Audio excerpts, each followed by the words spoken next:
Welcome to the Remote Work Life podcast, where real-world remote work CEOs and leaders talk about how they collaborate, thrive, and build their businesses.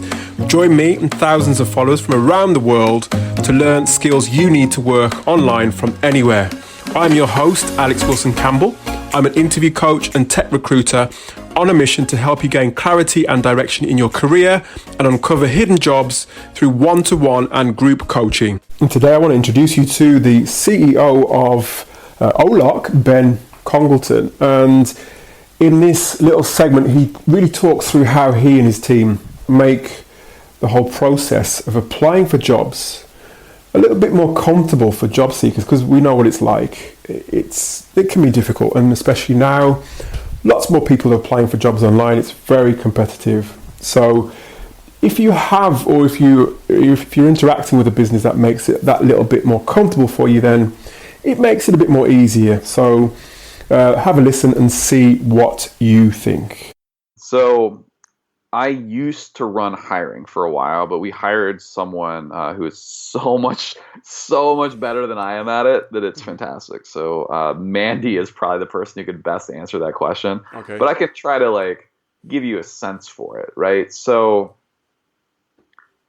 to get in the door, you have to understand that it's a pretty competitive process. So, whatever position you're applying for, just assume that we're going to get a lot of applicants for it. So put in the time, polish your resume. We normally ask pre-screening questions at the beginning. Put in the time. Don't just go to our website and just see these pre-screening questions and just kind of knock out answers really quick. Take the time to take those pre-screening questions, put them in a Google Doc, write good answers to them. Get your friends to give you feedback. You could even probably email us and ask for feedback on some of those pre-screening questions too. Okay. I bet Mandy would probably give you a little bit of time, probably, if you send us something. So take the time. We have chat on our website. You could stop by. You can ask questions there. I think, generally speaking, to get an interview, right, to just get past a resume screen, one, you got to have a resume and a set of answers to our screening questions that make sense, right? Even if you're the most passionate person in the world, you're probably we have enough applicants that there's lots of passionate people in that applicant pool. I bet. So we can't let one passionate person who's done all this extra work, who's not qualified, is probably not going to make it through. Every once in a while we'll wildcard someone. So if you went out and did something crazy, built something cool with our API, or create a video, or just kind of went kind of over the top over other applicants, you probably would stand out, and you probably would get an interview.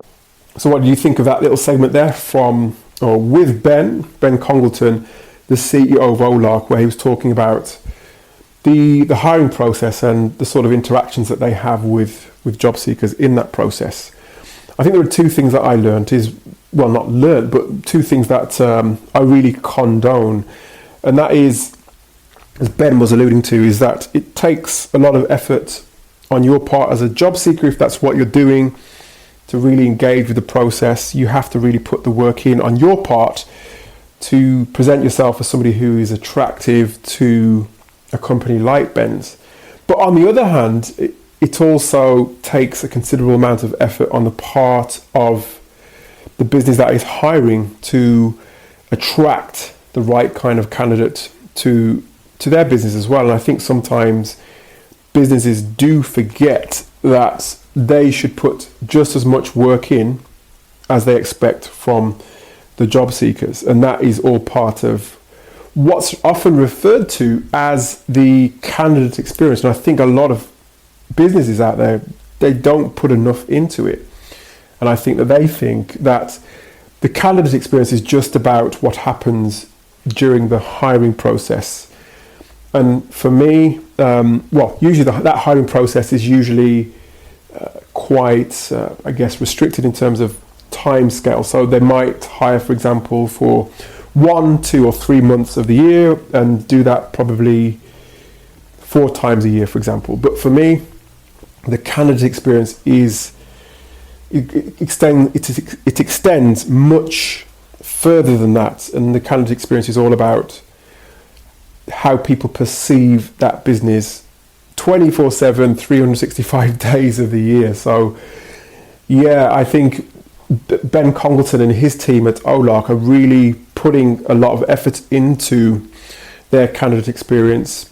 Maybe there's one or two things that they could do better, I don't know, but for me, for my part, I think that the candidate experience is something that's really important. And as I said, the key takeaway is that candidate experience is important, but also if you're looking for a new role yourself, then it's really important that you also you reciprocate any effort as well yourself to make sure that you can position yourself as an important candidate for that particular role.